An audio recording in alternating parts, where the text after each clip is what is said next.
और बट साहब आपने जैसा अभी दुरुस्त भी फरमाया कि जो अभी टनल बन रही है यहाँ पे 13 किलोमीटर की, उसमें भी एक बहुत इजी हो जाएगा, फिर ऑल एक्सेस हो जाएगा लद्दाख के लिए भी। उनकी भी अक्सर हमने देखी शिकायतें रहती थी कि कम्प्लीटली कट ऑफ रहते थे और इस रोड की स्ट्रैटेजिकल इम्प्लीकेशंस भी हैं, तो थोड़ा सा उस बारे में बताएं। देखिए, जैसा कि आप जानते हैं कि मतलब जो हमारा जो जोजिला पास दर्रा जो है ये this was almost remaining closed for at least 3 to 4 months.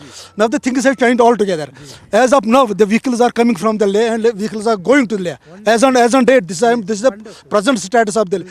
And as and when the tunnel will go through, this will connect. This will be all weather connectivity between the two regions. Besides this will be very beneficial for Sonamarg, because Sonamarg is the launching pad and this will be rather base camp for this Leh.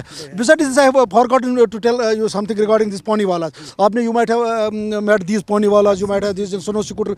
मुझे लगता है कि आज as on date मुझे लगता है not less than thousands of the people are having this employment through this Sonamarg. And these are our locals, and we are expecting in the near future thousands and thousands of people will get employment from here, sir. Wonderful, बहुत शुक्रिया। आपने सुना है SD Sonamarg GM Bhatt साहब को, जिन्होंने कहा कि अब ऑल सीजन्स जो है यहाँ पर सोनमर्ग खुला रहा करेगा। इन्होंने लद्दाख के हवाले से भी बात की कि सोनमर्ग एक लॉन्चिंग पैड बनेगा उन लद्दाखियों के लिए जो कम से कम 3 से 4 महीना कम्प्लीटली कट ऑफ रहते थे बाकी दुनिया से। तो कुल मिला के बात करें, न सिर्फ अब गुलमर्ग और पहलगाम, सोनमर्ग अब एक नई टूरिस्ट डेस्टिनेशन की तरह डेवलप हो रही है, जहाँ पे अब आइस स्कीइंग हुआ करेगी और कुछ साल बाद यहाँ पे गंडोला की नवियत का एक रोप वे बनेगा और उसके बाद सोनमर्ग की जो शक्ल है वो कम्प्लीटली तब्दील हो जाएगी। न्यूज़ 18 के लिए सोनमर्ग से अयूब खान के साथ में सरोज का फील।